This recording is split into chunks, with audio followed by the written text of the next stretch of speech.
Good evening, everybody. For the record, it's Thursday, June 8th, 2017, 5:15 p.m. The City Council is out of executive session. I've called the meeting to order. The first item on our agenda would be the pledge to our flag. Councilmember Harold, would you lead us? I'd be honored. Thank you.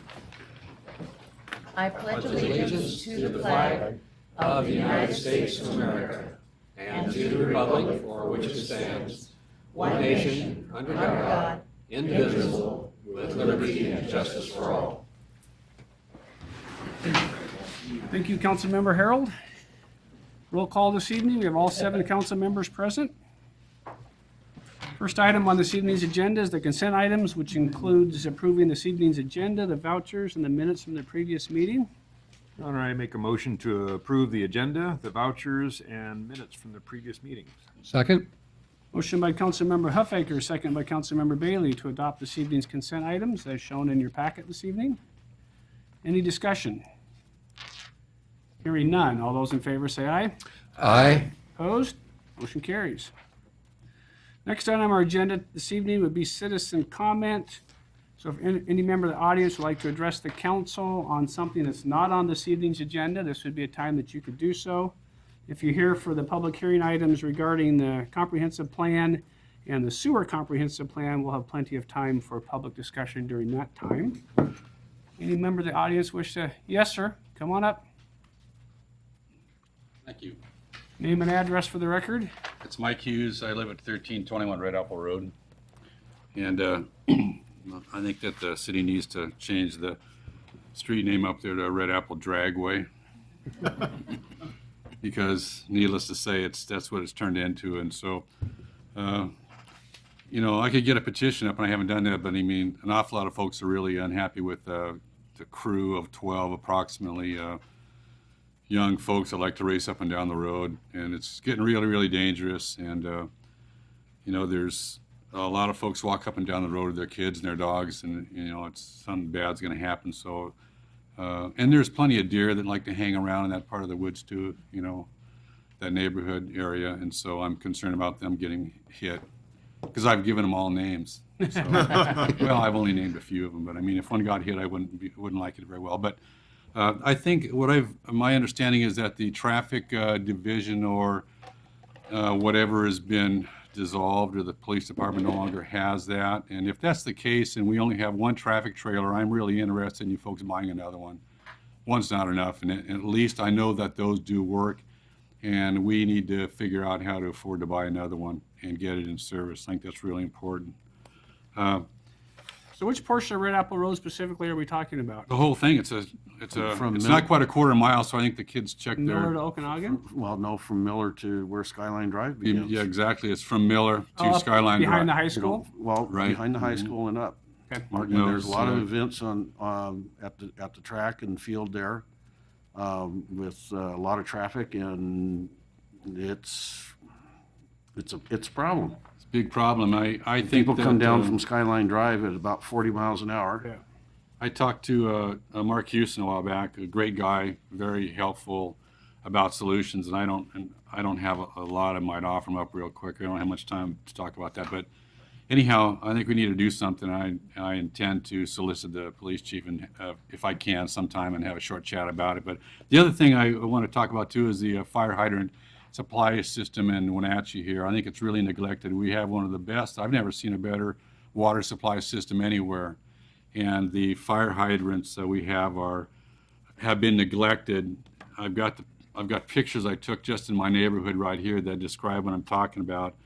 And they're being overgrown with weeds. They're covered in snow in the wintertime. And I'm wondering, I got in the mail the other day one of these flyers from the city about overgrowth of vegetation over sidewalks and roadway, et cetera, and it talks about the safety division. Why can't we put in here also something, even if it's on a voluntary basis for property owners, to make an effort to maintain those hydrants such that they would once or twice a year cut the weeds down to maybe 3 feet away, 5 feet away, or there's volunteers like myself and organizations that would be happy to help out in that regard, but they can't even be seen from down the street. How do you expect the fire department to see a hydrant, especially at night when they look like this, I'd be happy to let you look at these. But anyhow, it's a real problem. I spent, as most of you know, I spent a long time in the fire service. I know all about it.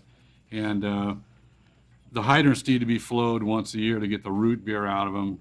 You can't squirt water through a nozzle when it's full of rust. Is that not taking place? Because I see the guys out all the time doing that. Is that not happening on? They're doing it a little bit. To my knowledge, they're doing it a little bit, but not very much. I've talked to a lot of my former crew members and a lot of the other folks that work there, and I have of the learned opinion that it's not being done comprehensively, and that's where I see the problem. And clearly, these pictures show that they're not visible, at least. So anyhow, I'm just suggesting that if you folks are interested in putting that in this brochure, in suggesting it on a voluntary basis to the residents, if they want to go out with a weed whacker, take them 30 seconds flat or whatever, and maybe they gain 5 feet of clearance around them, and that would really help alleviate the problem. So I have other ideas on it, but I don't have time, obviously.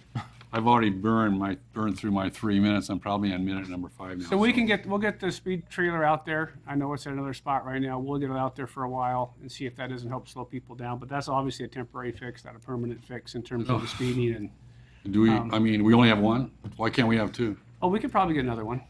There's a need. For heaven's sake, there's a Yeah, need. we get, it moves around as people. What's that? We have two? Maybe we need three. Well, in any case, as Councilman Kulas can testify, so to speak, it's a big problem, and it's a bad problem. Someone's going to get tagged big time, and so, there it is. You can fill in the blanks. We have a lot of hot spots like that. Yeah, this is the priority list. I understand totally that the police, that this kind of traffic issues are not really high on the priority list. I understand that, but I mean, at least there's something we can do. If it's that much, that would help. So Okay, great. there you have. Thank Thanks, you. Mike. Appreciate it. Need a speed circle up there someplace, slow people down, right? It was one of the neighbors proposed one at Vista Place on Red Apple, just one of the small Yeah, roundabouts like in Seattle. yeah. Just put some potholes. All right, anybody else wish to address the council on something that's not on this evening's agenda? Seeing no takers, we will move on to our presentations. We have two this evening. The first regarding General Aviation Month. Who's got that proclamation? I have that proclamation. All And right, Councilmember Poyer, would you read that into the record? yeah, before I start, though, I'm going to just mention this is important to me. I got my solo license when I was 16, and I worked out for Willard Scoglin when I was 14. And I called Spray Boy. And Spray Boy basically means after they spray with the plane for the fruit, you run down because the spray guy doesn't know where it's at, and then you get sprayed again. And that's what I did for 2 years so I could get enough money to get my pilot license. So this proclamation. It's the reason why we gave it to you, right? Yeah, that's right. I like it. Whereas the city of Wenatchee and the state of Washington has a significant interest in the continued vitality of general aviation, aircraft manufacturing, aviation education, institutions, aviation organizations, and community airports. And whereas general aviation and the Pangborn Memorial Airport have an immense economic impact on Wenatchee. And whereas general aviation not only supports Washington's economy, it improves overall quality of life by supporting emergency medical and health care services, law enforcement, firefighting, and disaster relief, and by transporting business travelers to their destinations quickly and safely. And whereas the nation's aviation infrastructure represents an important public benefit, and congressional oversight should be in place to ensure stable funding of this system. Now therefore, I, Frank J. Kuntz, Mayor of the City of Wenatchee, do hereby proclaim general aviation a vital strategic resource of the City of Wenatchee and declare June as General Aviation Appreciation Month in the City of Wenatchee. In witness whereof, I hereby set my hand and cause the seal of the City of Wenatchee to be affixed on this 24th day of May 2017. Frank J. Kuntz, Mayor. Excellent, thanks, council member. And who's here from the port to accept this for General Aviation Week? Pat, Rory, come on up. Craig is usually here with his speech regarding airports and how important they are to our community. And Thank you. oh, give him a microphone. So here we go. There you go. Jeez, Huh? this is great. God, where's my ukulele when I need it? So, we do have Aviation Day this Saturday. I think you mentioned that. It is a critically important part of this community. It's our front door.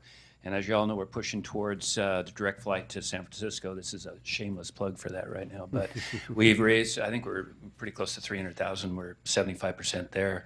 We're going to make it. And so we're going to really pursue that hard. So thank you, Mayor, for all this. Thanks, Rory. Thank There you you very go. much. Thank you. All right.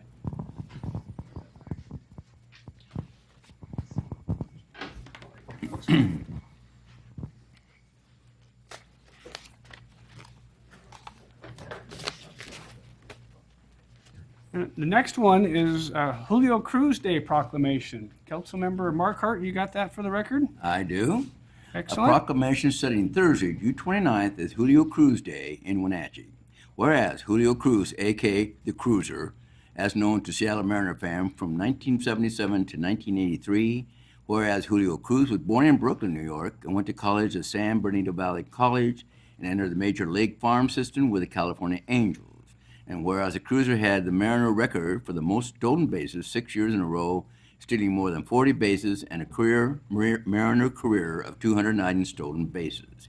And whereas Julio Cruz's Major League debut was July 4th, 1977, with the Seattle Mariners, having joined the team from a San Diego Padre farm club. And whereas Julio Cruz was the Mariners' starting second baseman for 6 seasons, known for his great speed. And whereas Julio Cruz was inducted into the Hispanic Heritage Baseball Museum Hall of Fame in 2004, and whereas today Julio Cruz is still a Mariner, announcing Mariner games in Spanish. And whereas Julio Cruz has been an inspiration and a mentor to many young ball players, especially within the Hispanic Latino community. And whereas Julio Cruz is coming to Wenatchee on Thursday, June 29th, to help the PUD and the Apple Sox celebrate PUD Night at the Apple Sox. And whereas Chelan County PUD provides low-cost, reliable, clean, carbon-free, and renewable hydropower to nearly 33,000 customer owners in the city of Wenatchee, now therefore be it resolved by the City Council of Wenatchee, Washington, that we welcome Julio Cruz to the Wenatchee Valley and commend his efforts for working with all youth to build self-esteem and a sense of achievement. We hereby declare Thursday, June 29th, Julio Cruz Day in Wenatchee by this proclamation, adopted by the Wenatchee City Council the 8th day of June 2017, and signed by me in open session in authentication of its adoption this 8th day of June 2017, Mayor Frank J. Coombs. Thanks, Lyle. Someone from the PUD. Oh, there you are. How are you? I'm good, Good. thank you. Nice to see you. Get your microphone. All right.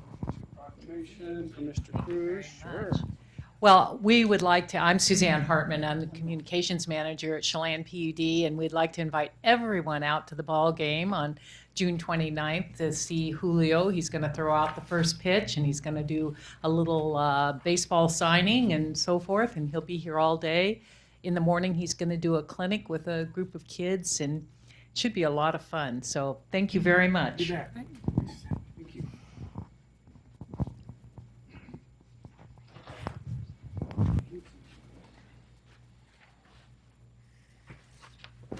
Is tonight opening night for the Apple Sox home game? Yes, it Can is. we adjourn and just go there? All right. All those in favor, say aye. Okay, so our first item on this evening's agenda is a public hearing item. We actually have 2 items. The first, we'll do them separately. The first will be regarding the Wenatchee Area Comprehensive Plan and Zoning Code. So for a public hearing, what we'll do is we'll hear from our staff to begin with. Once staff has presented to us and we've asked questions, we'll then turn it over to any members of the audience that would wish to address the council. And then once that process is over, we'll turn it back to the council for any action they may have. So at this point, we'll turn it over to Glenn DeVries, our planning director, and I don't know any members of your staff that are here today to present. And we're done, we'll take open public comment.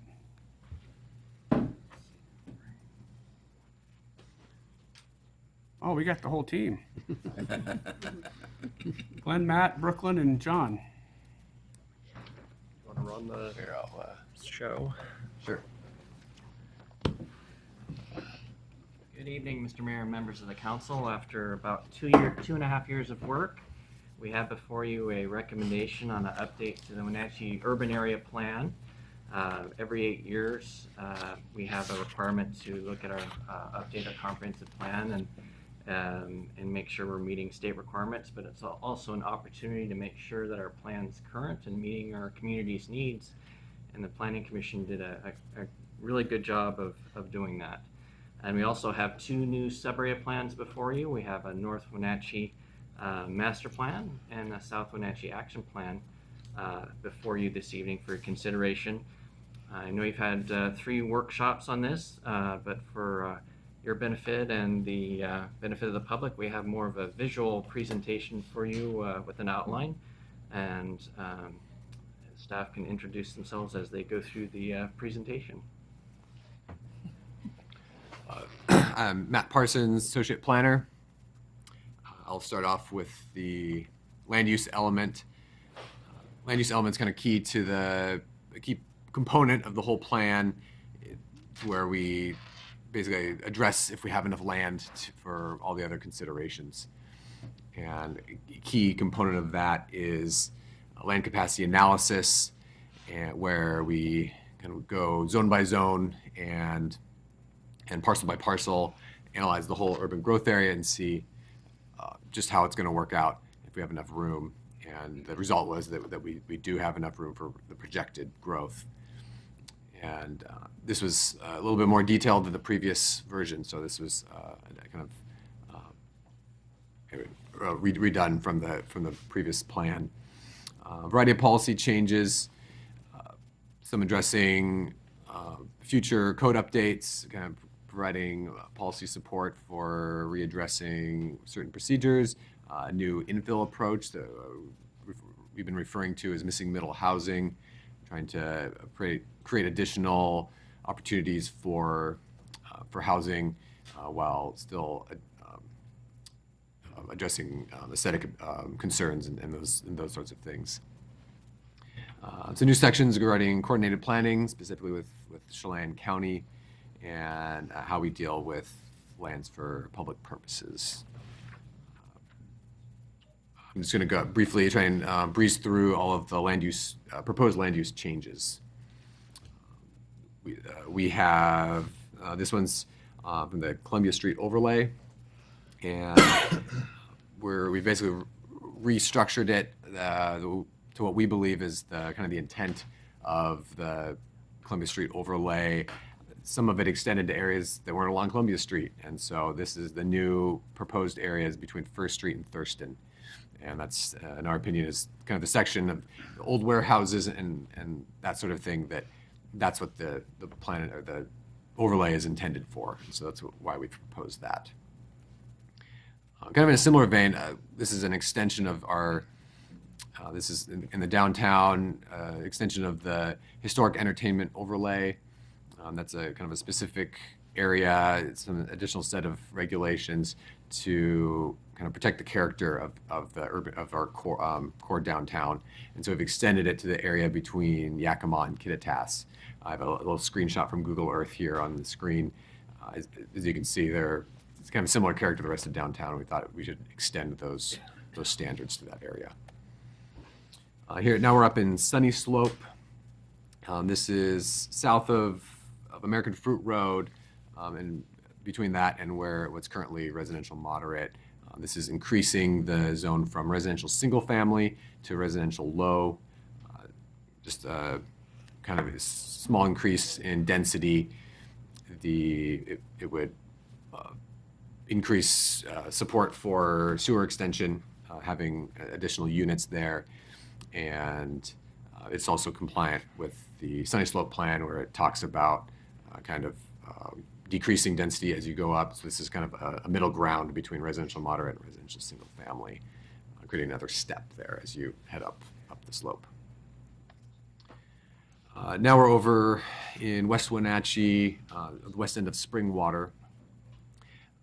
We already have an existing policy about making use of flat land, making the best use of it, since the edges of town have steep slopes. And so the idea here is that we're extending the residential low zone out to the edge of the hill. And so while the hill is not a straight line, we've drawn one roughly at the base of the hill. And so that we can kind of make use of that flat Is that land. the Tree Fruit Research Center or just above that? Yeah, so on the map, the Tree Fruit Research Center is the gold, I guess you could Yes. say, gold color. That's what that is. And then west of that is Gotcha. Okay. Thank school you. district property. So north of Springwater is, we've drawn that line, and south of Springwater, we're actually following parcel lines. Got you. Thank you. So, here's another expansion of a slightly more dense zone. Here we are south of 5th Street. And so extending the residential moderate zone through kind of a developed neighborhood and then onto an undeveloped area that until either is currently or was not too long ago orchard. And there's some proposed housing developments there, so that changing the kind of the outcomes that would happen there. Kind of minimal impacts on site for the kind of existing lots in those neighborhoods, but certainly for the development there, there's perhaps some larger changes that could happen. This one's it's kind of a small change to this North Wenatchee Business District and Central Business District. We're in the Fifth and Chelan is the area that this is at, so just north of that intersection. I believe it may have come at the property owner's request, so just changing, bumping the line just a little bit. Here we are at the south end of the Chelan Mission couplet, and this is a new zone. We're calling it Live Work Corridor, and it was proposed in the South Wenatchee Action Plan. And basically the idea behind this is we create some additional housing options while pretty much keeping the commercial standards the same. So some of the things would be potential for some live-work situations, possibly some multifamily and townhomes, those sorts of things. Creating some, additional flexibility in terms of residential and about the same for commercial. This would be added to the land use map, but not the zoning map because we still need to create the standards for it. It's two separate actions. This next one addresses the mixed residential corridor. It's kind of a documenting kind of clerical change. Previously, it had been drawn 200 feet from center line, even though the code said it's 200 feet from right of way, and so I've redrawn that. Also corrected some minor mistakes that may have been happened over the years, and right in this vicinity where it was unincorporated, where it was excluded. So, kind of just documenting that change, to what we believe was the original intent. Now we're off of Skyline Drive, and the Chelan County is processing a small urban growth area expansion, and it's just kind of a sliver of land, and so this is just setting the zoning to what's adjacent. In this case, it's residential foothills low, and basically the county proposed just this one parcel, and it left a little sliver out on an adjacent parcel, and so we're proposing that you just go ahead and take that little sliver and include it as well. Just have a more logical boundary. That's why the three pictures are here. Now we're into Old Station, and basically the original proposal from staff was an expansion of waterfront mixed use west and the North Wenatchee Business District east to Eisenhart and Euclid, and that was later revised so that the area south of Old Station Road would remain the same. And now there's sort of two proposals. Staff recommendation being this second from right picture that you see where the expansion of the North Wenatchee Business District, the purple is still proposed. And Where purple looks like Texas, right? yeah. As opposed to Italy on the right. Right. And then the Planning Commission recommended what was proposed by the Chelan County Port District, which which leaves the port properties as industrial. And I believe Glenn will be talking a little bit more later. This is just an additional view of that area. Basically, I included, this is from Google Earth. You can kind of see what's developed and what isn't. So the buildings are sticking through the zoning layer. I don't know if you can see that well. But anyway, you can kind of get a sense of what's developed here. And then, yeah, and then I also included this is the port proposal or the PC recommendation. I'm getting a sense of what's there and what's still a vacant lot. Now I'll hand it over to Brooklyn. Brooklyn Holton, Housing and Community Planner for the city. The transportation element is focused around promoting, managing, and maintaining our multimodal transportation system. And this element requires that there's consideration of all modes, and that's from walking to aviation. We need to look at the inventory, level of service, deficiencies, how we will have regional coordination, looking at the different land use patterns, and then identifying goals and policies for current and future transportation needs and demands. We are looking at what infrastructure and facilities we have, what condition they're in, what we will need, and how we will be implementing different strategies in order to meet those needs of our community.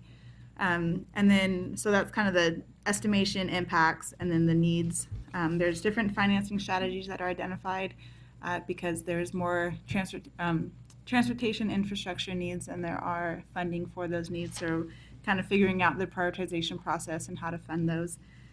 Working with different government entities to make sure that transportation systems are coordinated throughout our region, and then also looking at how do we kind of regulate and respond to the different demand, whether it's motorized or non-motorized. Some of the things for non-motorized modes that will help with that is the complete streets policy that was adopted in September last year, the pedestrian master plan that's being created right now, and then also the bike master plan that's being developed by the Transportation Council.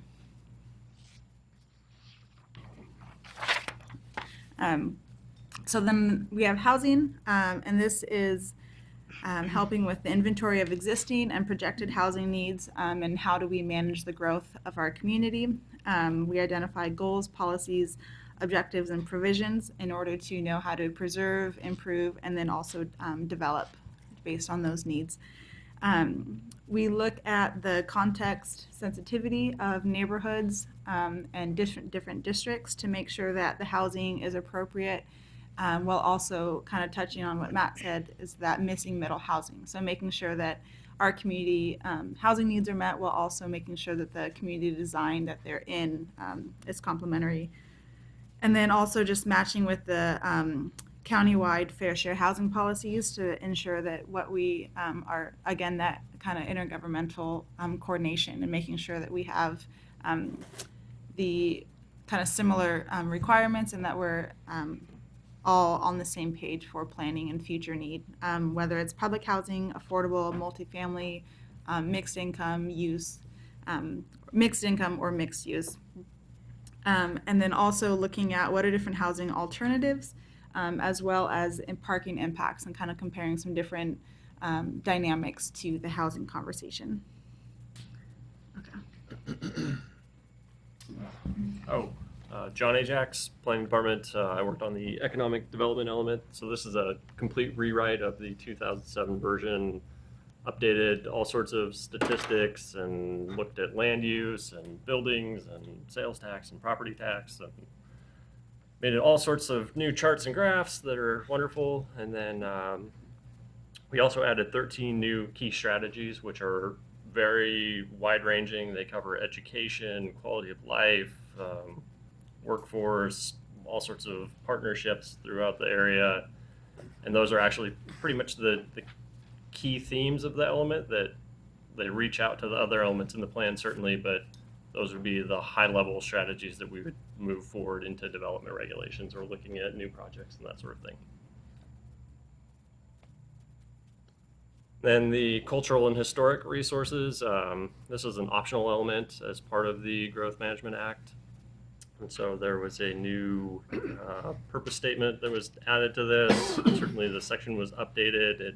The overall idea is that it recognizes the cultural elements of the community as well as the diversity of the people that live here and the historic resources. And as development regulations or projects are moved forward, there are goals and policies that need to be looked at in evaluating those projects. So the community design and healthy communities, the title is a change. It was just, I think, walkable communities before. So this takes into account healthy communities, kind of focuses on communities that are active, engaged, what makes a livable and healthy community, and including the environment, education, social, economic vitality, all of those things.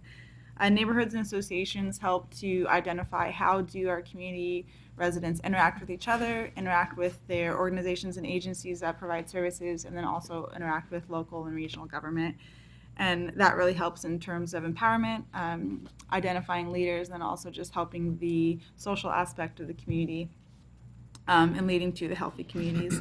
The dark sky design and aesthetics are tied together in terms of what you see in the evening with the appropriate amount of light display, whether it's interrupting the natural light and during, but then also providing the necessary lighting for individuals to utilize our systems throughout the evening.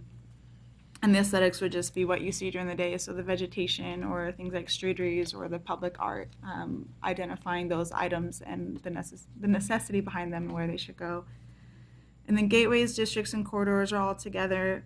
What do people see and feel and engage with when they enter into a gateway into or leaving Wenatchee, the district? So whether you have like the historic district or different neighborhoods or business districts, and then also the corridors that are getting you from one district or neighborhood to the other. So how do those connect with the community, and what role is it that the city plays for each one of those? So the Parks, Recreation, and Open Space component, this couples with the Parks and Recreation Department. They have their own separate comprehensive plan, which I believe is being formalized currently and will be brought back to you. It's a much lengthier, involved document that provides a lot of detail. The element within the comprehensive plan identifies our current park inventories and also some of the deficiency areas or where future parks could potentially be located. And then we also added some habitat planning that references the 2010 Foothills Community Strategy that looked at all sorts of wildlife areas and where growth could occur and shouldn't occur. So that section was included. And I think from there we move on to the natural environment, which is perfect. Yeah, the natural environment element is like you might imagine, it covers how the city interacts with its natural environment. There's a variety of components to that: stormwater, shorelines, critical areas, and importantly for Wenatchee, wildfire. And so some significant updates for this element regarding wildfire. Kind of talked about the CPAW process and the wildfire protection plan, and basically set the stage for future code updates that will be needed, addressing all those concerns identified in the plan. Regarding critical areas, we had some important updates to make. It's to set the stage again for the update of that code. We have a year from June 31st to make those changes, and so kind of getting all those policies in place was important. Shorelines components were updated to kind of correspond with the updated shoreline master program. It was done in 2014, and just some minor tweaks to the stormwater components. Just keep things up to date. Public facilities. This is where it addresses city services and how we keep up buildings, and also some non-city services. Covers some things about schools and facility districts and those sorts of things. Some significant updates we obviously don't have fire service anymore, so we took those elements out and addressed Fire District 1 and those sorts of things. Kind of a wide range of new policies regarding city services, everything from police service to how we run our buildings and those sorts of things. Regarding the city-run utilities, we addressed capacity and level of service and how that fits with projected growth. That issue is dealt with in great detail in various plans, such as the water plan, sewer plan, which you'll be talking about just after this.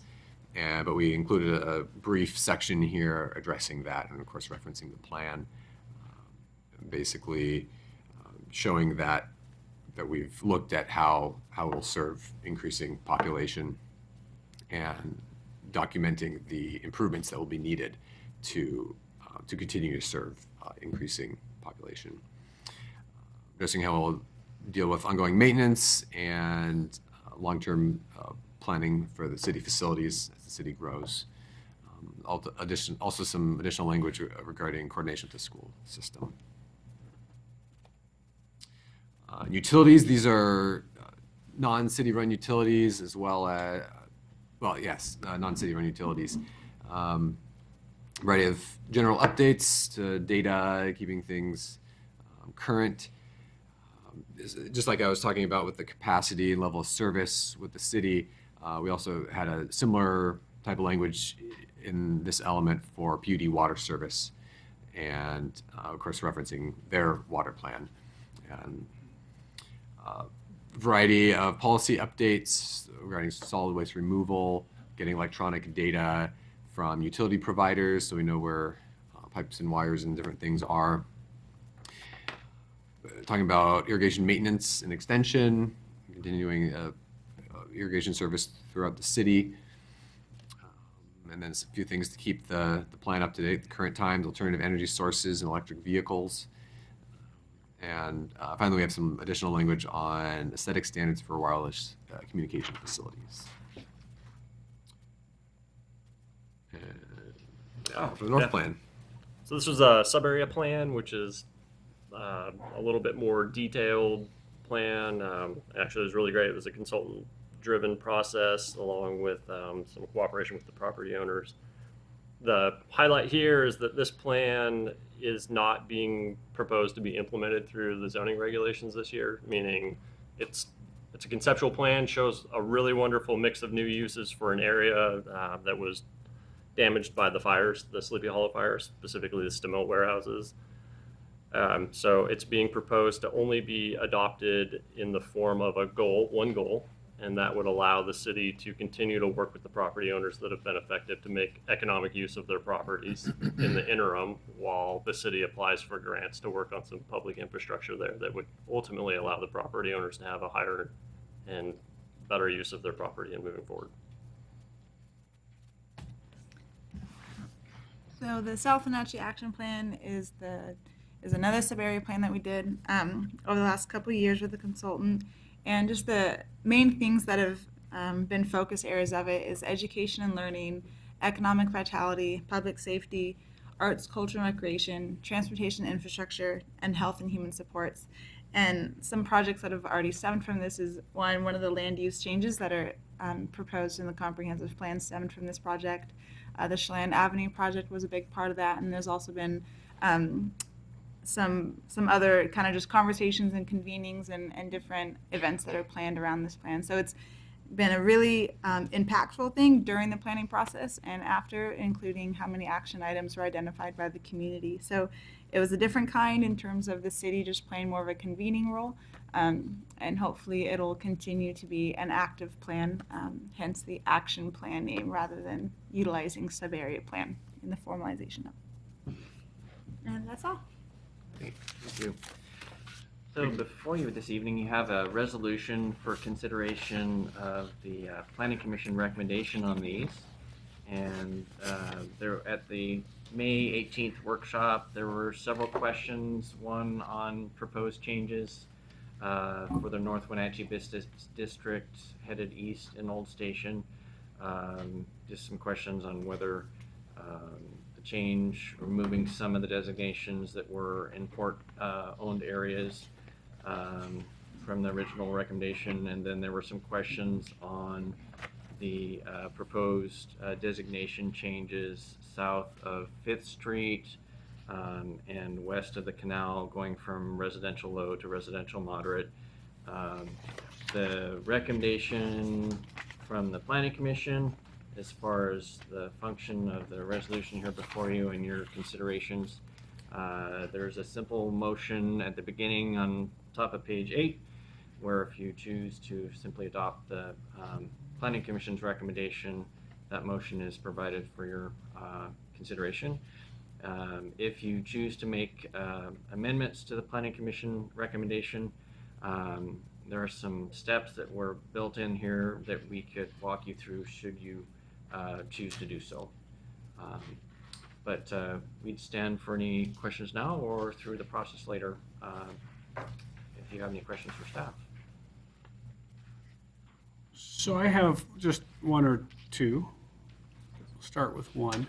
On the property south of 5th, I get my east and west confused, west of the canal, the zoning change from residential low to residential moderate, what does that mean in terms of total additional housing units that would be available in that area? Do we have any sort of math on that? Yeah, we do. If you took simply the larger vacant parcels, and there's 4 parcels, like 16, 9.5, 2, and 9 acres roughly. If you took those parcels and did just a build out just based on the maximum density of the residential moderate district, which is 20 dwelling units per acre, that would give you 446 additional housing units above and beyond what could be done through the residential low currently. But that's a very rough number, because once you actually look at what you can accommodate on site with infrastructure, and the only way to do that to have a number is to do a plan development.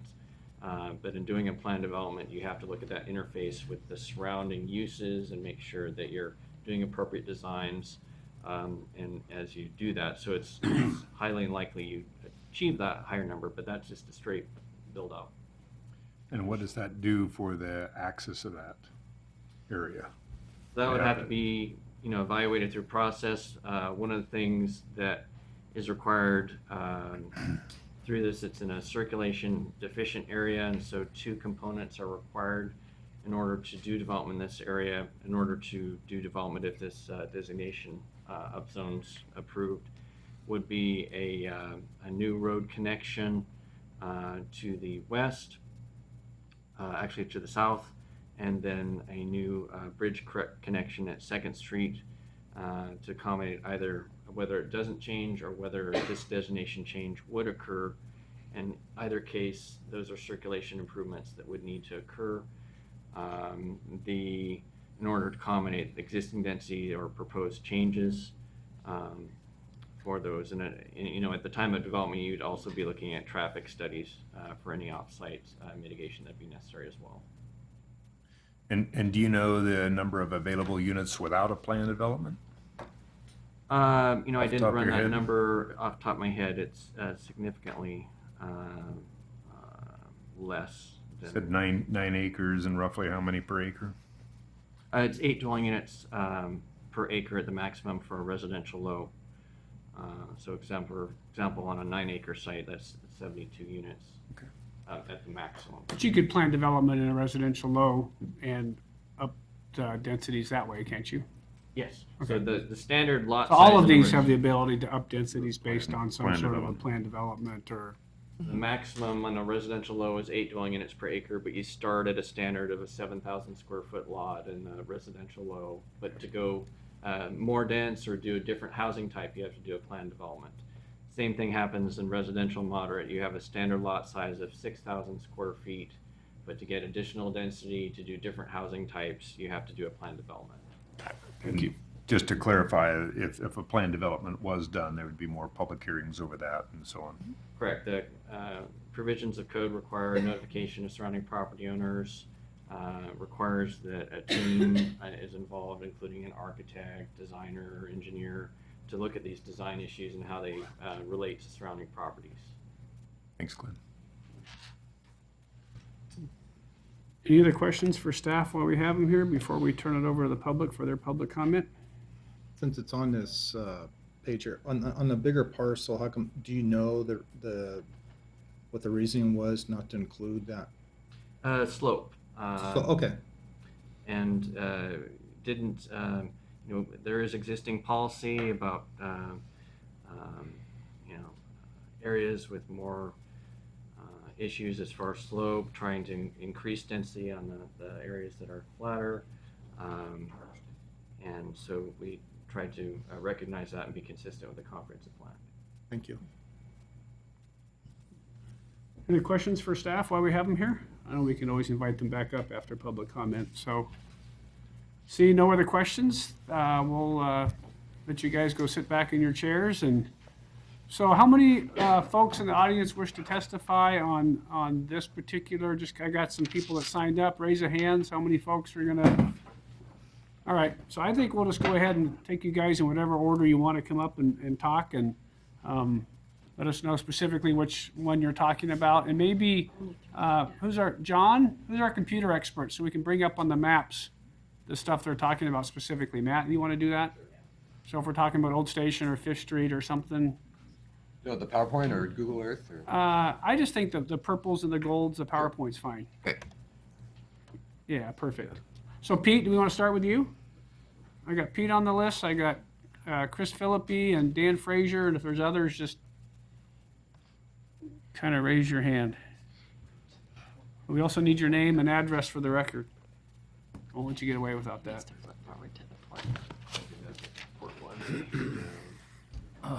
That area, yep. Well, I'm Rory Turner, 1414 North Benoit. Pete Fraley, 1 Street, Wenatchee, Washington. So I'm going to start a little bit here. First of all, I want to thank the Planning Commission and the staff for all their work, and I want to appreciate the council and the mayor for all the time you guys put in and allowing us to chat a little bit tonight about this. I'm kind of a new guy out at the port. I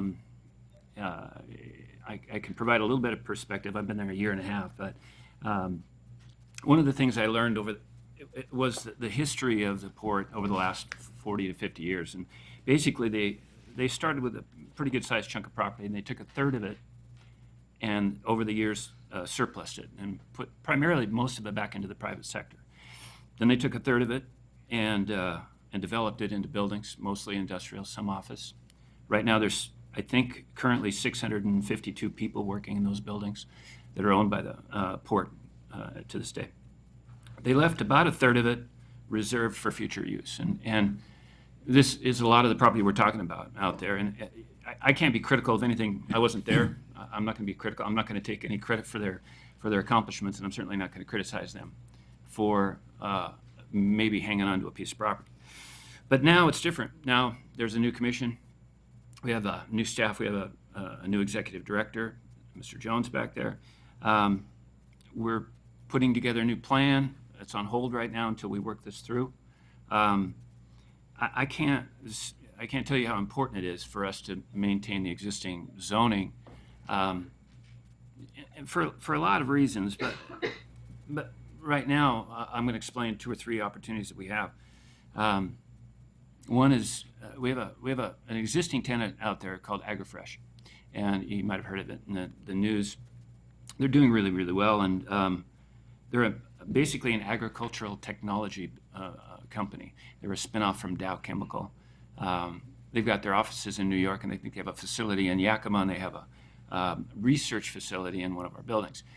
They're growing really, really fast and need a new facility. When I first got out there a year ago, what we wanted to do is put them out to the private sector. One of the things that I thought we should be doing is more cooperation with the private sector, get them out, and get them out to a privately owned building or have them build one. So we advertised, we reached out directly, we couldn't find anything. They hired a consultant out of Spokane, they couldn't find anything. There aren't any warehouses available. So now they're back kind of in our camp again, and they need a new building. And this is not a cheap building. This is going to be probably a $5 million building. We have no inventory. At this point, we have 0 vacancy. So that's one. The second one was a broker acquaintance of mine out of Puget Sound that brought it's a Tacoma wood products company. They need 25,000 square feet. It's a product that isn't here really right now. Good guys, long-term company. They probably hire 15, 18 people. They'd open up tomorrow if they could find it. We don't have that. We've got a little building that's going to be vacant in about 2 months. We've got a for lease sign on that, and we begin a lot of calls, fun stuff, new startups. It would be stuff that you would put in a small flex building if you had one. So we're looking at building one right by Chateau Fair La Pont. We have a little chunk of property right in there. So these are on our plate right now, and we are struggling with this decision because under the changes, if the changes occur, these will all be under a conditional use, and that's a problem for us. It's not something that is really easy to do. It's not very fast, but more importantly, it's not permanent. And in terms of a spec building, I wouldn't do it as a private sector guy, and because of my responsibility at the port, I couldn't vote for it. So we will not be, at least I don't think we'll be doing any spec buildings if this thing changes. We need some warehouses, guys. We need warehouses. We're losing business because we can't. We're losing jobs because of it. So we've got to do some things, and one of them is to develop some buildings. And hopefully with your help, we can march down that. Old Station is a very unique piece of property. It's a very unique location. It's regional. Most of the stuff out there is regional. It's an ideal location, and it's about 90% developed, and so all we want to do is continue to do what we do best and try to build that out and bring some more jobs in. So I know there's a lot of legal issues, and you're going to have some more questions. I'm going to stop with that, and then I don't know if you want to add anything, and then take questions. The thing that I want to address real quick is this goes back to 1981, when the port, and Mr. Koulos was involved at the time, when the port sought a planned development with regard to the Old Station holdings it had. The planned development referenced a number of zoning provisions, and that was fairly expensive. In fact, the breadth of the zoning that's allowed under the planned development is in some regards broader than anything that's available under city zoning. Under those planned developments, the county has consistently applied. And I'm just talking about, I know there's other planned developments out in Old Station. I'm just talking about the port planned development.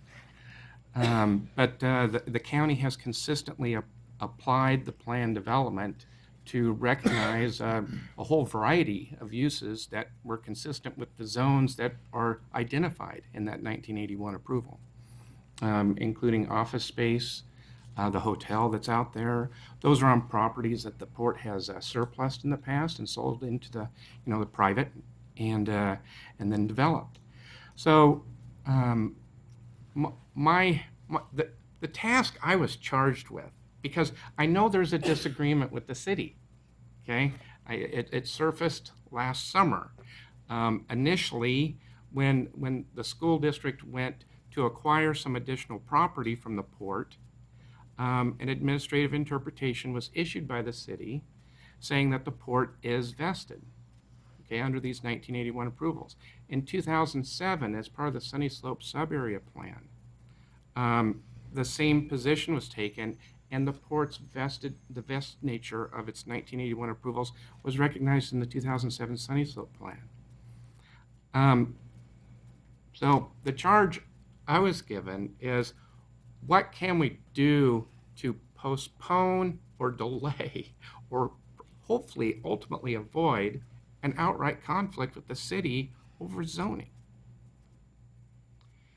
And so all the uses out there within the port's plan development are clearly within the scope of the plan development as administered by the county prior to annexation.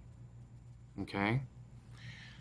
But when you contrast industrial in North Wenatchee Business District to the area that's within the port's plan development, you start getting potentials for non-conforming uses. And so the the methodology in arriving at the proposal was, well, there's a whole bunch of property within the plan development from the 1981 plan development. It can be North Wenatchee Business District just as the city wants. Okay, because it's permitted under North Wenatchee Business District, and it doesn't conflict with the 1981 approvals. So check, no problems arise because the existing uses under both of those are compatible, they match up. So it doesn't create a conflict. And, you know, again, that's the office space that's been out there. In fact, the city in the last round actually took the property along Easy Street that's part of the 1981 plan development and zoned it North Wenatchee Business District. Port didn't have a problem with it then because that property had been surplus and was in private hands, and there was some consistency. The bank was there. There's the VA facilities there, a law firm's there, et cetera, office space.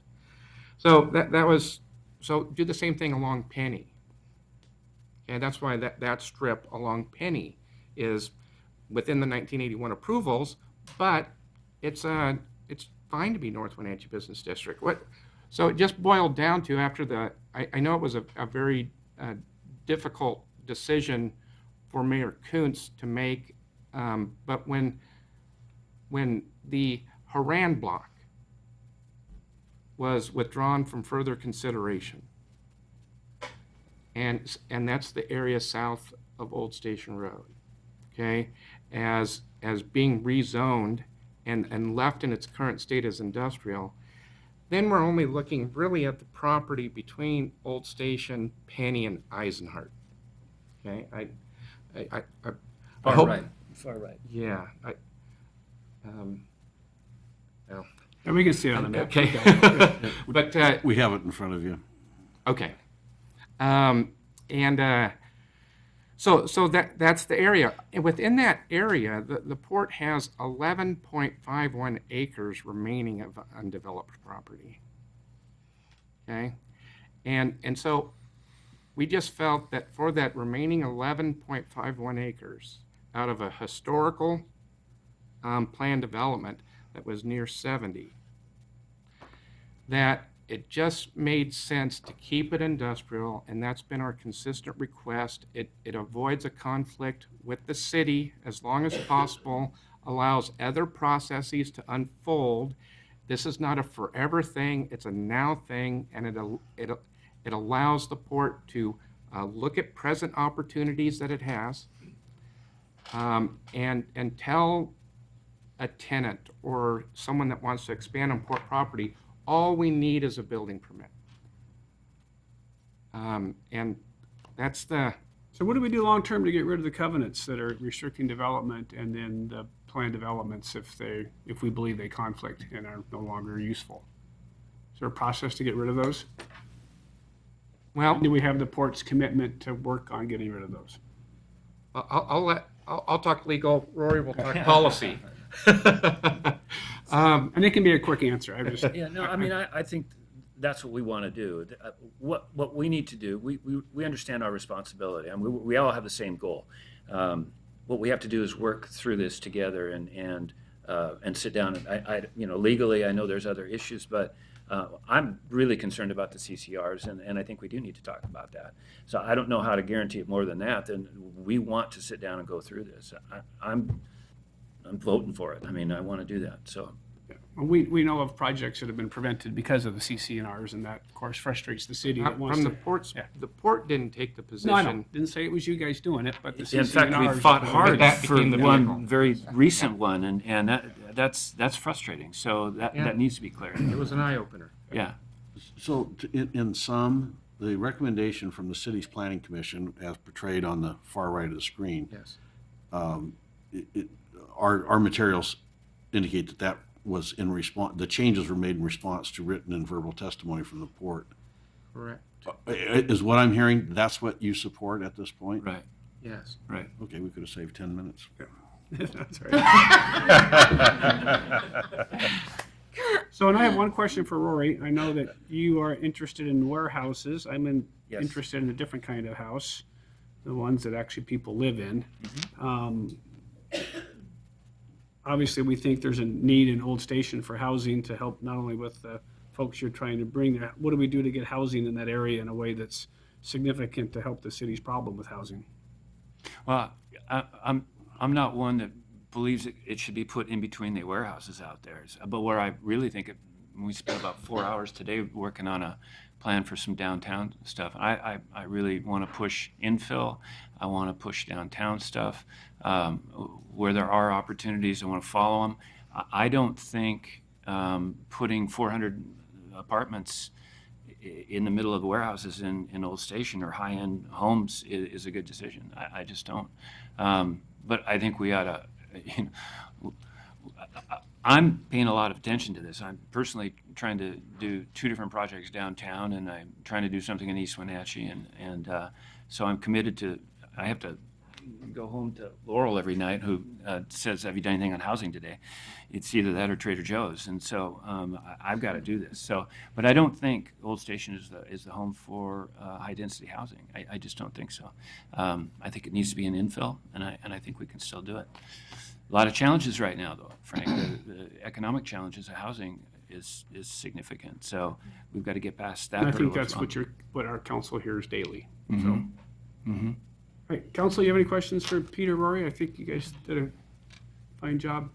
All right, thanks, guys. Thank you very much. Thank you. Thank you very much, guys. Who else wants to testify on either of any of the thing that's on tonight's stuff? Yes, sir, come on up.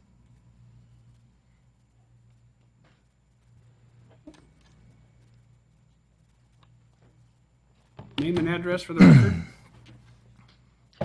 I'm Chris Philippi of 1714 Cinda Court. My family began acquiring land on 5th Street in the 1950s when my grandparents moved there from Washington Street. The family currently owns 47 acres of land west of the canal and south of 5th Street, a portion of which is under consideration for a change to the moderate density zoning designation. Wenatchee has a shortage of affordable housing. Past decisions to restrict moderate density on easily developed land has led us to a point where few opportunities remain to easily alleviate this issue. A vote in favor of moderate density is consistent with staff and planning commission recommendations, has the ability to help with missing middle housing, and is consistent with comprehensive plan policies. The comprehensive plan's policies discourage lower density development on flat, easily developed ground while encouraging flexible design standards that will allow construction of different housing types with surrounding neighborhoods. Our zoning request is consistent with these policies. The plan development process, which is the only way such density will be achieved, has numerous safeguards and substantial opportunities for public oversight and input. Still, there are questions about the compatibility of the proposed zoning change with surrounding neighborhoods. I would like to briefly address this concern. My first comment is that were it not for previous rigid adherence to low-density zoning policies, the neighborhoods at the mouth of the canyon would likely be higher density than they are. From that perspective, maintaining low density in this area because of existing low density would be a continuation of the very policies that have contributed to the housing shortage. My second comment is that the council should trust in the mechanisms put in place by the city's own policies and staff that provide safeguards, substantial public oversight, and input into the project to create a harmonious, accessible, affordable neighborhood. The city's map of desired park locations shows a proposed park on my family's property. The city's circulation plan shows both proposed east-west and north-south connector roads through my family's property. The new network of trails surrounding Castle Rock is currently inaccessible from 5th Street, but could be connected through my family's property. These are substantial public benefits that could be incorporated into a planned development. They are also expensive and consume valuable development land. Managed density can help. A change to permit moderate density development is the city's best chance of achieving all of its objectives relating to my family's land. Our orchard has easy access to fiber, irrigation, sewer, power, water, and natural gas. It has close access to the Canal Trail, Castle Rock Trails, and Sage Hills. It is within a few blocks of existing public transit routes, within walking distance to schools, including Wenatchee Valley College, and in close proximity to Wenatchee's business districts and medical facilities. It is the largest piece of easily developed land that remains close to the urban core. As far as residential development, no other assemblage in our urban growth area compares to it. Permitting managed density here is consistent with the goal of creating missing middle housing and the policies in the comprehensive plan.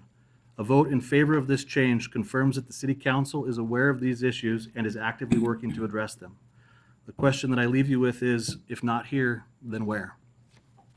Thank you. Thanks, Chris. Hey, Dan. Good afternoon. It's evening Mayor now. Council. It's evening. It's still light outside. Dan Frazier, Chelan PUD, 327 North Wenatchee Avenue. I'll try to be brief in the interest of time and cut to the chase. First of all, thank you very much for the time of the mayor, the council, the planning commission, and especially staff. The last 4 months working through the process has been informative for a lot of people, and I think we've come to a place that we have a good proposal in front of the council tonight, and that's what we're here to support. So to Mr. Koulas's comments, that's exactly what the Chelan PUD supports at this point in time, is the Planning Commission recommendation to preserve the industrial zoning in that area north of the old station road. Interestingly enough, we're working through our comprehensive facilities plan right now, and I spent 8 hours yesterday working on just that issue of where would we site a potential headquarters. And we're working through 3 different options, including and not including the Haran block, which I know has been a point of interest. And so to keep those options open and the ability for the district to analyze what's best for the community and then to engage the community and find out what the community thinks is best for the community and for the district, that existing zoning allows us to do that. And that preservation of that opportunity is key in the work that we're doing. So I'd like to just cast our support for adopting the resolution as presented. Great. Any questions for Dan? Thank you, sir. Thank you. Thanks, Dan. Anybody else wish to address the council on the comprehensive plan regarding any of the stuff that staff talked about or any of the stuff in the package? Yes, sir.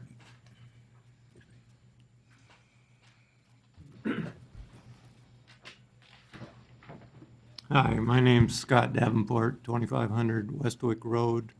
It's up off of 5th Street. I just wanted to say in support of more density. We've got a few large parcels. One is Chris's, one is a adjoining piece of property of Chris's, which is Gary Noyes's, which is about 12 acres, which is both properties are part of your RM zone. And then I have a piece that's 37 acres that needs access down to Springwater, which is a very expensive road.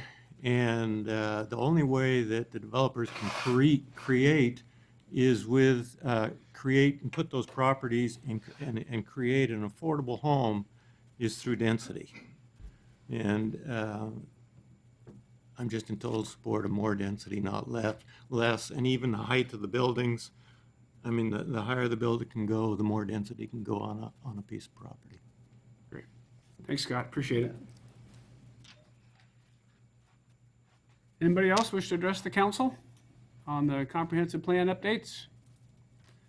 Seeing no other takers, I will turn it over to their staff for their discussion and any action they may be willing to take. Your Honor, so we get something out on the table, unless staff had any other remarks, I would make a motion that we adopt Resolution 2017-35, amending the Wenatchee Urban Area Comprehensive Plan, the Sunny Slope Subarea Plan, and adopting 2 new subarea plans, that is to say the North Wenatchee Master Plan and the South Wenatchee Action Plan, and so there's certainty here. This motion is to accept the recommendation of the city's planning commission. Second.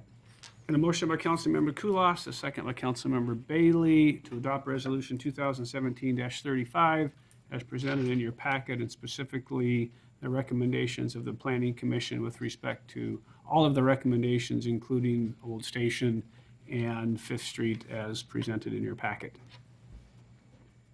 Discussion. Anybody have anything to add other than thanks to the Planning Commission for their hard work? Yes, thank you very much. All right, then we'll vote. All those in favor say aye. Aye. Opposed? Motion carries. You guys want a couple minute break? You Nope, want to we're keep not done. cranking? Oh, sorry, that's right. We got the, excuse me, we got to do the second part. I'm sorry. Your Honor, I'd make a motion that we adopt ordinance 2017-12, amending the official zoning map of the city of Wenatchee, accepting alternative A under Title 10 zoning, City of Wenatchee Code. Second. Motion by Councilmember Kulas, second by Councilmember Huffaker to adopt ordinance 2017-12, amending the official zoning map under option A in our packet this evening. Questions or comments? Hearing none. All those in favor say aye. Aye. Opposed? Motion carries. Now we can get a 5-minute break before we do the sewer plan. God, I forgot about it.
I'm good, thanks. Did you hit the on button? Probably not appropriate. Okay. Way to bring us back, Frank. I told Allison I lost the meeting, but we'll see if we can get us back into. Back into. And you know, from all the letters at the beginning, this should be a short thing. We're gonna tweak the 6%. It's a fun issue. I know. Come on. Yeah. All right, we are back in session. We are still having a public hearing. The next public hearing is regarding the sewer comprehensive plan update and 2 ordinances, one regarding adopting the plan, the second regarding sewer rates. So again, we'll listen from staff, and then we'll have questions of staff, and then we'll turn it over to any members of the audience that wish to address the council. So, staff, go at it. Okay, thank you, Mr. Mayor, council members. Mitch Reister, Utilities Manager. We're discussing the 2017 Sewer Comprehensive Plan update. Not sure if we've got us up on your screen yet. Basically, this effort was started last year, May of 2016, to update the Sewer Comprehensive Plan. Grant Osborne was hired as a consultant to pursue that work, and I would like to acknowledge, although that was before my time with the city, Miss Jessica Shaw, sitting to my right, was really the project manager for this and saw this through that process. So I'd like to thank her for her hard work on that. Comprehensive plan really seeks to have a maintainable, sustainable sewer system and expansion efforts, not only within the city, but into the north and south portions of the city. Probably the biggest component of this is different than previous pursuits with the sewer system, is the method of expansion that the comprehensive plan basically lays out, which is the city actually taking the lead in expanding the sewer system, trunk line system, and then paying for that with bonds that are covered by local facilities charges, primarily for those areas that the expansions are occurring, as well as overall rate increases over the course of the next 6 years. Although I will state, and we will get into this point a little bit later, that a bulk of those fees are for those areas that the expansion is actually occurring.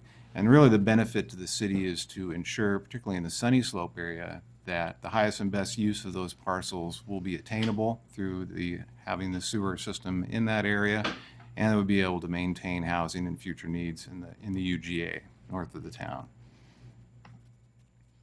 Looking at the Sunny Slope area specifically, this is our estimated 20-year service area. That's covered in the blue color, where we plan to have sewered parcels. The green area is in the 20-year horizon, still having septic systems. And of course, we're in year 1 of this plan effectively, and so as we move forward, there's always the options to update the plan and to expand potential sewer in these areas. And I should have stated this before we started, but obviously the council and mayor have seen this at least in 3 different sessions Probably previously. more than we care to tell people that we've seen it. But just for so this is a fairly high level review of the plan. Capital improvement projects that are funded by these rates and will be instrumental in improving our system, not only the plant, but also the expansions and the existing system as it is, are shown in a 20-year plan. Some of those are highlighted here for the northern portion in the Sunny Slope area, trunk lines, lift station improvements and implementation, a lot of gravity mains, both new and replaced. And if at any point you'd like me to jump back on one of these slides, I'd be happy to do that. For the northern portion of the city, the infill projects being primarily up in the areas where we've got some of the county islands that still exist, as well as some of the areas down on the waterfront. And the southern portion of the city as well. So a lot of gravity main replacements and future gravity mains. Capital improvement plan costs, just kind of did a little snapshot of that here over the next 5 years. So as you can see, in this year alone, we had planned approximately a $2 million investment. Of course, these things will vary based on the number of connections that we have, as well as, just things that are associated with project delivery. However, it is a fairly aggressive schedule, and over the next 5 years, we're planning on having approximately $13 to $15 million worth of capital investment in the system.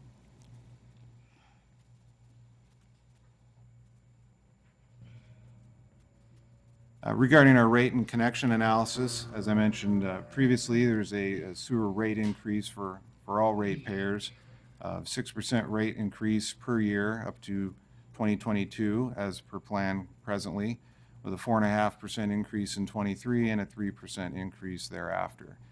Now that obviously is about a 42% increase in our rates, obviously, over the next few years. However, the thing to remember on that is where our rates currently are. And we actually do have the lowest rates of any municipality in the region. As far as the expansion program, several different fees that we'll be utilizing there. Our local facilities charges, which amounts presently as recommended to $6,140 per equivalent residential unit.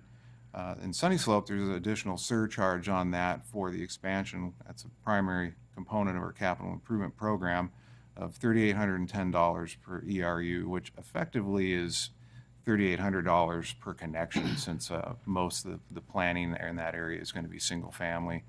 And then citywide, a system investment fee of $1,500, and that is really dedicated toward plant operations, plant upgrades, and so forth for the health of the entire system. Just a snapshot of a rate comparison. As you can see on the left-hand side, with the utility tax, single-family users paying about $29.50 per month, and that is the lowest of the other municipalities. And after 2027, with the rate increases, we're still below the middle of the pack of those same providers, so under $50. On the right-hand side, are you putting in some sort of cost of living increases for Moses Lake and all those? I can't read that far. Correct. It's a 3% Okay. assumed increase for inflation.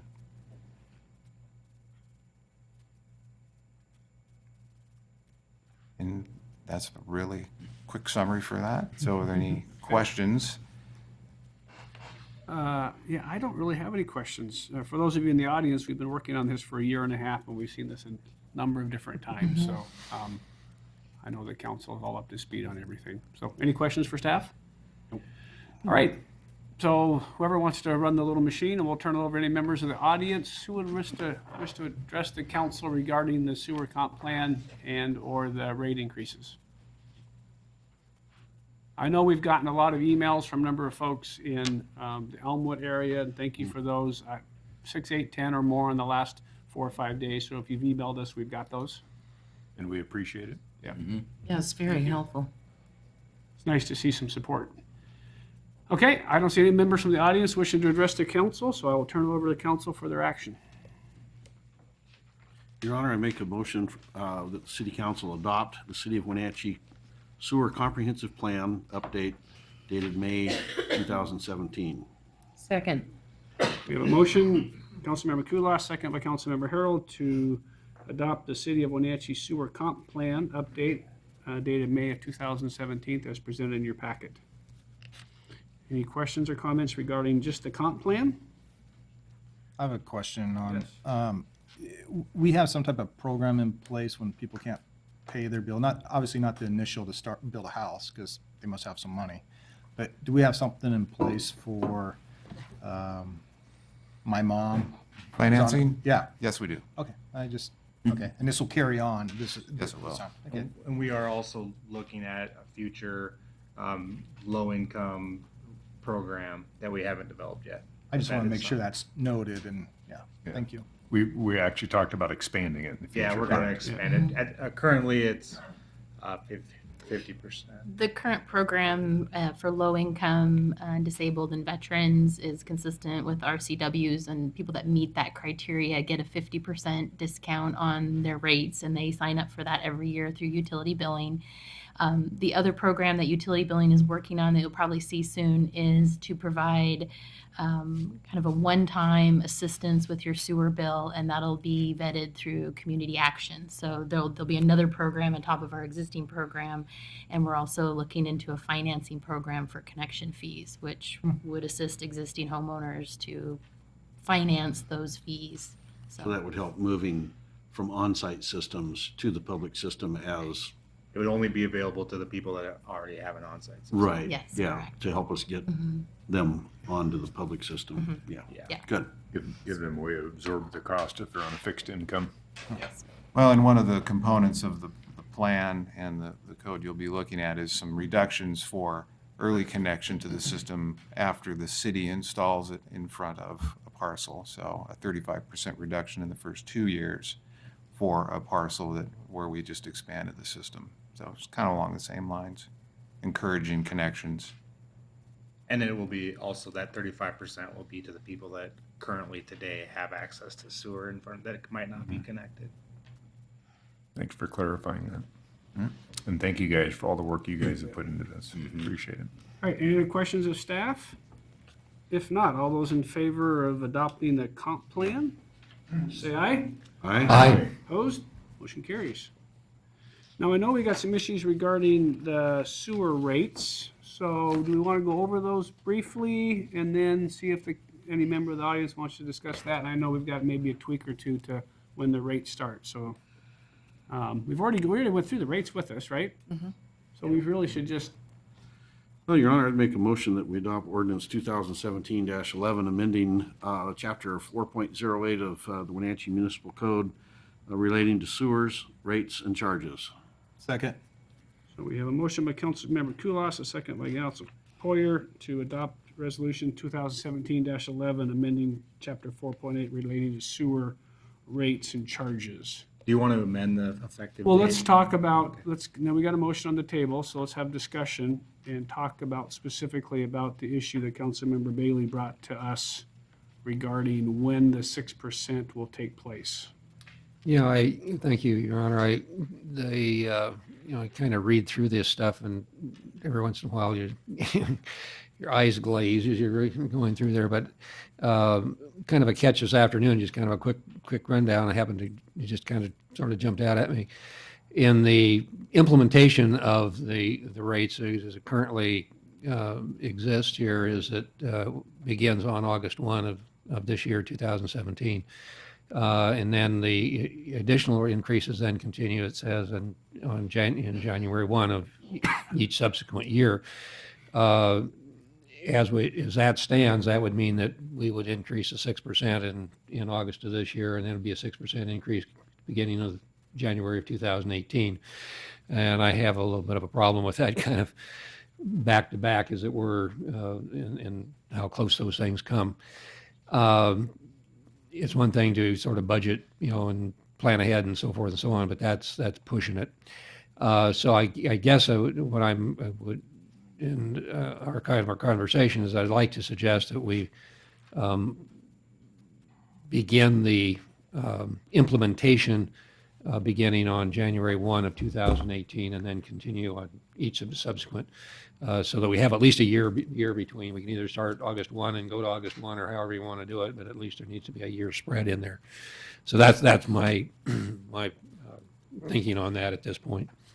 And I think what we talked about, just kind of off the record, in terms of, obviously, there's going to be we're going to go to the bond market, so we want to try to make sure we're keeping those folks happy, that maybe we start the 6% January of 2018 and have it run all the way through 2023. And then January of 2024, it would go to 4.5%, and 2025, it'd go down to 3%. So maybe if we adjusted that with a secondary motion, it gets us the same amount of revenue over a longer period of time, and I think would probably make the FCS folks a little bit happy. So you want to just make a motion to amend that? Yes. We'll deal with the amended motion first? Yeah.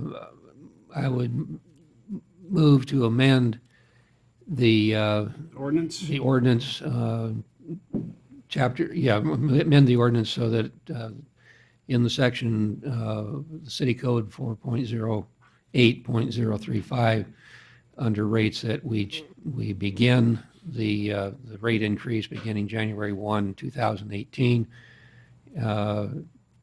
And that would carry through to 2023. Is that correct? Yep. Are we okay? And then following 2024 would be 4.5%, 2025 3%, and the years following. Second. So we have a motion by Councilmember Bailey and a second by Councilmember Kulas to amend the ordinance 2017-11 to reflect changes to when the 6% rate would start and add another year to that before it reduced to 4.5 and 3.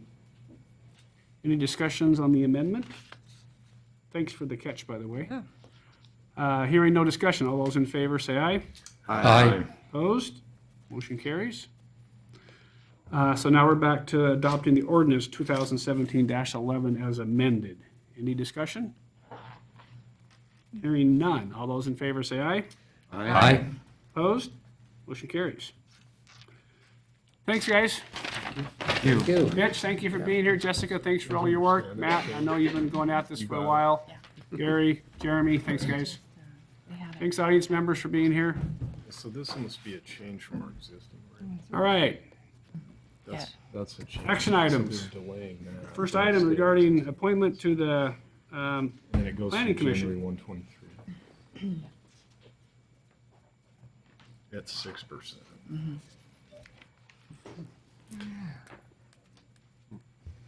Instead of that 4.5%. So up here. All right, go ahead, Glenn.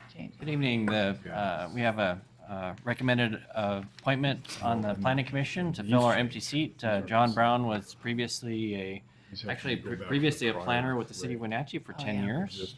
And since that time, he's been with the Douglas County PUD. And he's an exceptional person, and the Planning Commission was excited that he applied and unanimously recommends your consideration of appointing him to the Planning Commission. That would cover it. Your Honor, I make a motion to adopt resolution number 2017-34, appointing a voting representative to the Wenatchee Planning Commission to fill an unexpired term ending December 31st, 2019. And that person would be John Brown. Second. Motion by Councilmember Huffaker, second by Councilmember Harold to adopt resolution 2017-34, appointing John Brown to the Planning Commission. Yeah, and so. Thank you.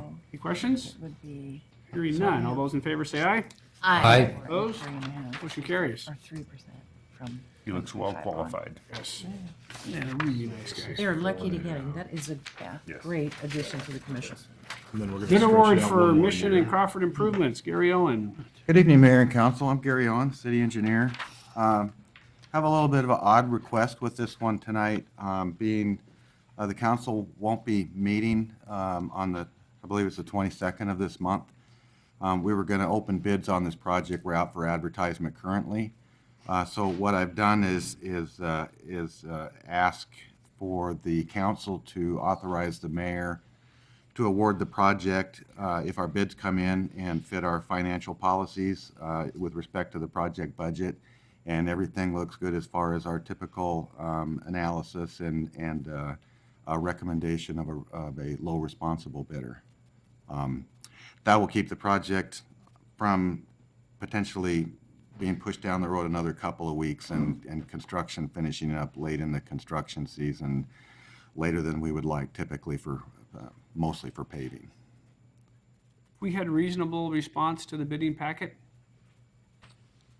I didn't look today to see how many plan holders we have. I know that there's been plenty of activity. I expect we'll get pretty decent bids. It's, 2/3 of the project is water line replacement, water line work. Okay. And it's spread out with paving and some electrical. Oh, 6? Jeremy tells me we got 6 plan holders. Okay, perfect. Good. And I believe we're opening on the 21st? Yes. Yes. So the plan would have been, I would have come in with an agenda report that said, we're going to open, and I'll bring you the results on Thursday, the 22nd, and hopefully everything's good.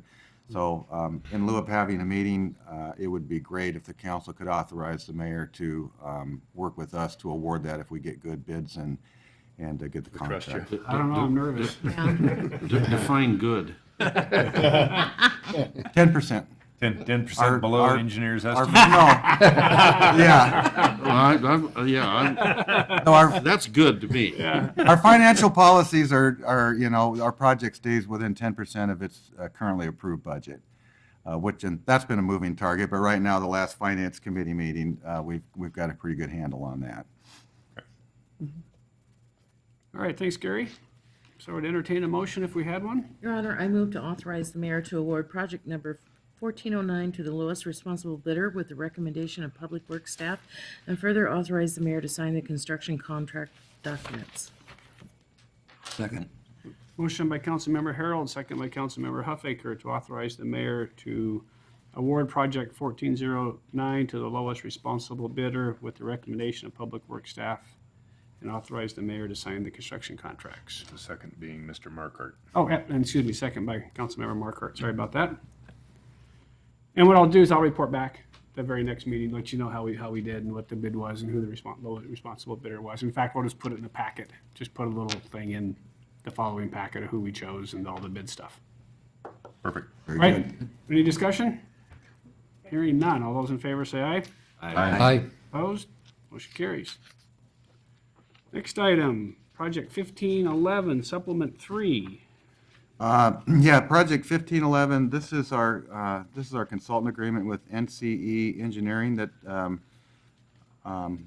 has developed our pavement management program to the point where we have it now, where we've gone through a number of different scenarios. We rated our pavements in 2015, and we're not quite there yet as far as agreeing on, the scenario that we want and how to fund it. So we'll have a little bit more work to do there after we get past a couple other things financially this year. I suspect later this year. What I had planned to do by now, although maybe not under the same contract, was to have them rate the road system again. Wanted to do it about every 2 years for a couple of years. What that does is that helps us basically correlate our actual pavement deterioration to the pavement deterioration in the computer model that, I don't know if you remember the curve, the years go by and it deteriorates faster. So as we rate it a few times over the course of, 6, 8, 10 years, we get a better idea of whether or not are we deteriorating even faster, or maybe do we have a little bit more leeway, we're not deteriorating quite as fast as You're the model. deteriorating faster, I'm just telling you. Especially after our winter. There's just, yeah. I was driving in the winter and I go, we're really a 75 or a 70? 4 months after you did it, I think we're at 40, yeah. It's like, Yeah, it may be, the estimate was that in this year in 2017, all the roads are about 1.5 points lower than they were in 2015, but my guess is that it will be more than that. so how much is this second one gonna cost? This, Same budget, wasn't it? yeah, I've got the details of everything, that some of the work that hasn't been done in the training with the software and everything yet is still in the budget. This added another I'll have to look here. Another $51,000, which gets our total up to a little over $150,000, which in our project budget is right at $150. Okay. For the pavement management program. I hope this will finish it off. Well, now we'll have two pavement ratings, and hopefully we'll come out with a pavement management program that we can all agree on and that's funded, gets us the right kind of paving types that we want in the right neighborhoods and on the timelines that we feel everybody can support. Gary, maybe I misunderstood. So are you saying, what you just said now, I understood, but I thought earlier you said something like every couple of years, you want to look at this again? To rate the pavements? Yes. Yes. Okay. And that's a $50,000 cost to rate them? No, the rating isn't the full 50,000. Got it. Okay, all right. And it's possible, depending on staffing, we could do some of this ourselves. It's better to stay with, somebody that is consistent, the same eyeballs, if you will, 2 years later, because different eyeballs see things different ways. But Yeah. I usually see it the wrong way. Yeah, I would recommend that we look at it every 2 or 3 years for, for the first decade anyways of our program. But this will get us where we all on the same page probably to see the future, I guess. Yeah, and this will get us through to an adopted plan, I hope, and with funded plan. This will get us through to an adopted plan. Yeah. Okay. May not be the adopted plan that you want, but it's going to get us to an adopted A plan. plan. Okay. As long as we get a We'll be plan, then we can adopting a start. plan. Yes. Your Honor, I make a motion for the city council to approve supplement number 3 with NCE for additional professional pavement management services associated with project number 1511 and further authorize the mayor to sign the supplement on the behalf of the city. Second. Motion by Councilmember Huffaker, second by Councilmember Esparza to approve supplement 3 with NCE and authorize the mayor's signature on the supplement. Discussion? Hearing none. All those in favor say aye. Aye. Opposed? Motion carries. Thanks, Gary. Thank you. Who's doing the public-private partnership? Steve, is that you? Under the skies of Department 23 Economic Development? That's right. Evening, Mayor and Council. Steve King, Economic Development Director. And we've, just to start off, we developed a team to look at the federal building because there's a lot of moving parts. And so, anyway, the team includes Allison, Matt, Dale Cantrell, Tammy. Tammy's our go-team person. And then Cliff and Brad.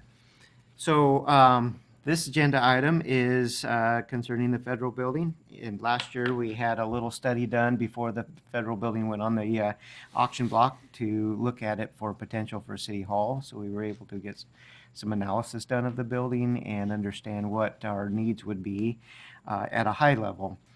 It also established a price for us on how far we would bid on the bill when the auction came about. And the auction or the bids quickly exceeded our threshold, so we stopped bidding. And as it turns out, Localtel was awarded the bid for the purchase of the federal building. So after that, Localtel came to the city and knew that we had some interest in the building and asked if we wanted to partner in the building because they didn't need all the space. And thought, well, it's possible that the city might still be interested. And so we've been working on that for about 2 months to look at options for participating in the federal building, basically through purchase of about 50% of the building and it basically be condominiumized in order to accomplish that. So there's a lot of details to be figured out between now and actually purchasing the building, but we thought it was fair to Localtel to make sure that they understood the city was interested. And so this is a memorandum of understanding that outlines a couple of the key principles. Basically, we'd pay into the purchase our section based on a prorated share of the building, and we develop a condominium association to manage the building. Those are some of the principles that we've been working on. And again, a lot to be figured out still, but this gets us started and basically establishes a purchase price probably under $2.5 million, closer to $2 million. And then we anticipate that the entire project cost would run between $8 and $11 million when the city hall was built, including the purchase price. So that's kind of it in a nutshell. Any questions? I have a question. Sure. It states here that we'll procure services of an architectural firm by the end of July. Will we be using an SOQ or RFP process of the various firms? Mm-hmm. And can we make sure that we have at least a couple council members on any rating team, since we ultimately have to come up with approval of budgets and financing plans? You bet. That would be great. Any volunteers now? Yeah, There will be. Yeah, we got an email from one of the firms in town that wants to bid, so we'll take it. We'll take the architectural stuff out to bid. Yep. Mm-hmm. It's always good to have other eyes looking at stuff. Yep. That'll be next week. And just for the record, we're talking years down the road before we would actually implement all this. This isn't going to happen tomorrow. This is just getting the ball rolling and planning and making sure we do it right. That's correct. In fact, after, if this goes through, then we would, the architectural firm would go through a detailed space planning design process before you ever even got into the figuring out what your remodel efforts are, so, yeah. But overall, though, when you think of the amount of space that we're purchasing, dirt building that's already there, $2 million is, I'm not going to say it's a steal, but that's a really good deal. Yeah. Yeah. Compared for to the long-term, starting from the ground up and from the long-term view of our city where we're starting, that's a good deal for us, so. And there's parking there. And there is some parking There's there. parking, yeah. And Well, all and the- it's, you in know, my people opinion, crammed into the back rooms will shout for joy. Yeah. You might just get an office. Maybe I'll get an office again. Yeah.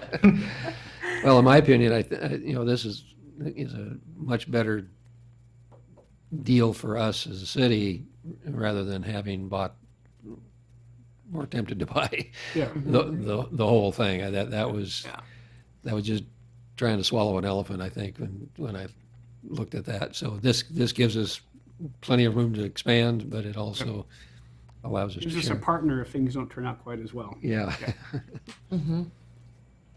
Your Honor, I make a motion for City Council to approve a memorandum of understanding with Localtel regarding the intent of the city to purchase a portion of the federal building and establish a public-private partnership. Second. Motion by Councilmember Esparza, second by Councilmember Bailey to approve the memorandum of understanding with Localtel regarding the potential purchase of a portion of the federal building. Any discussion? Hearing none. All those in favor say aye. Aye. Opposed? Motion carries. Thank you. Thanks, Steve. So, annexation. This is second part of a three-part process. Correct. Good evening, Mayor and Council. Matt Parsons, Associate Planner, here to set the public hearing for the Morley annexation. This is an area north of Maple and west of Pershing. This is a single parcel, and the owner is the applicant. And so they've signed the petition. It's been certified by the Chelan County Assessor, and now I'd like to set the public hearing, hoping for June 15th. Of course, it would have been June 22nd, but got bumped up.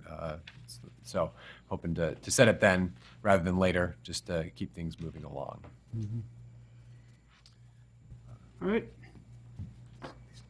Become a bit routine after a while. I would entertain a motion. Some questions. Sure. Yeah, ask questions.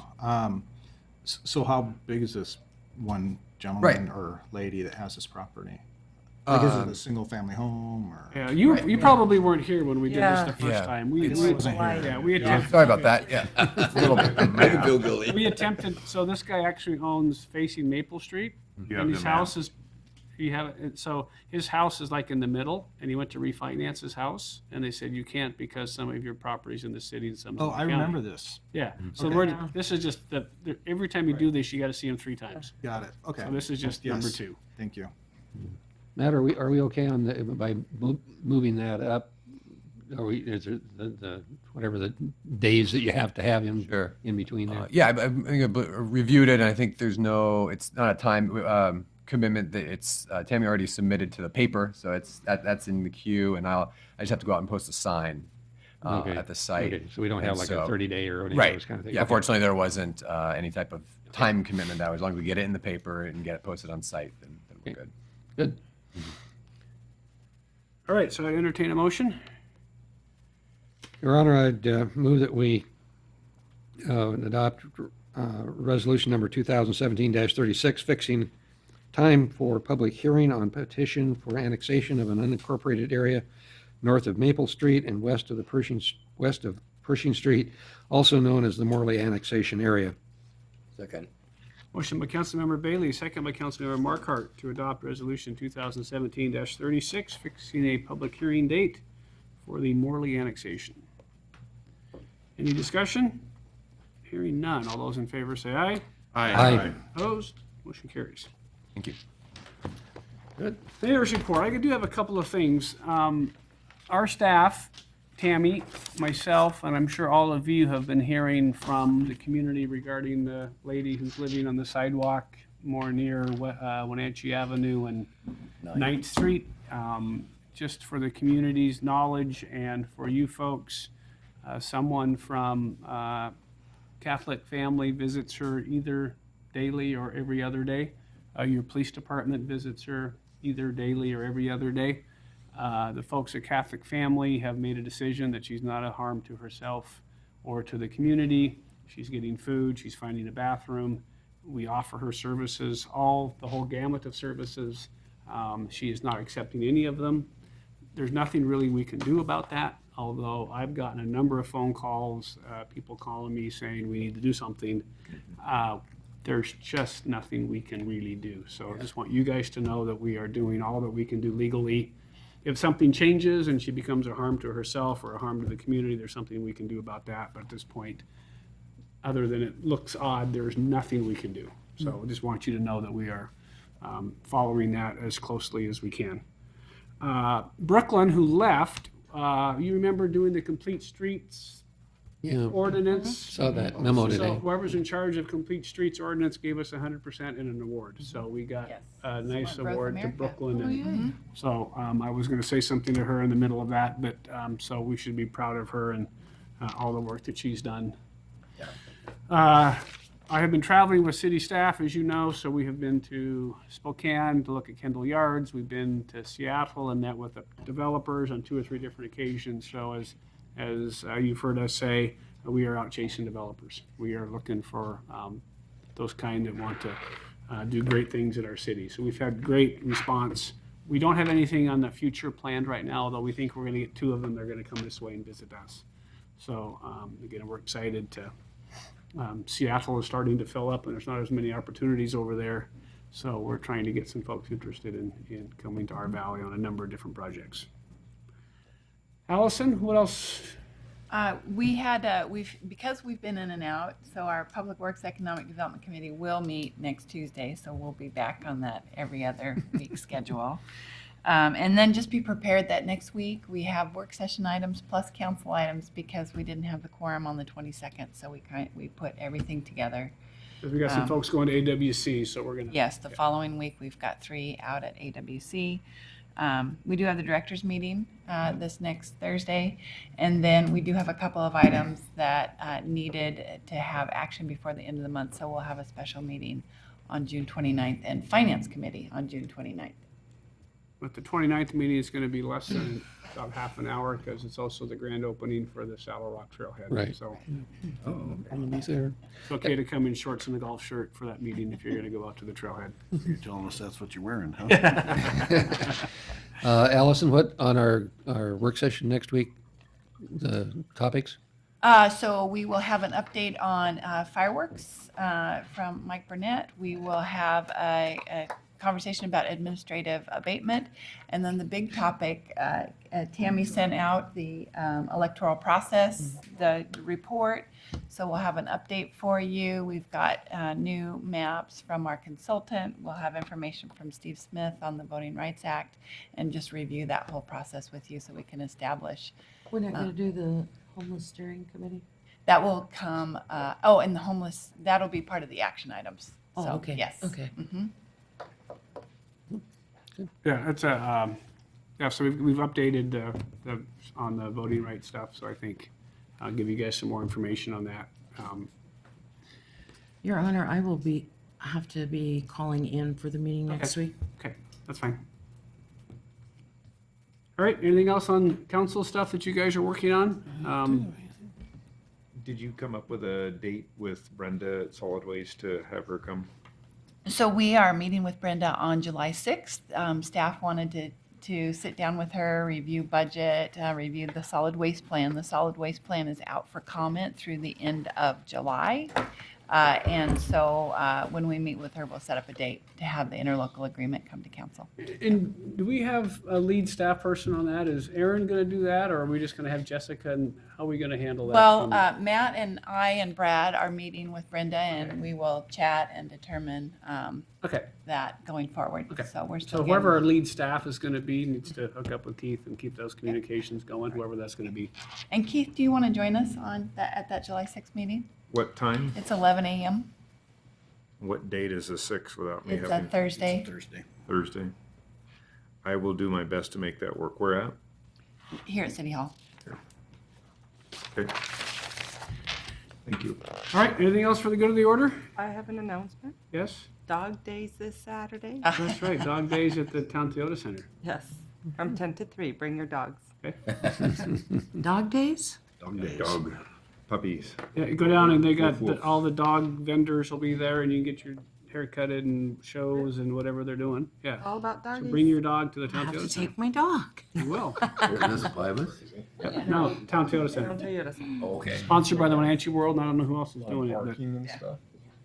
And if anybody would like a slice of delicious pie after the yeah, meeting. go back there and get something to eat. Yeah, I want a piece of pie. All right, we're adjourned.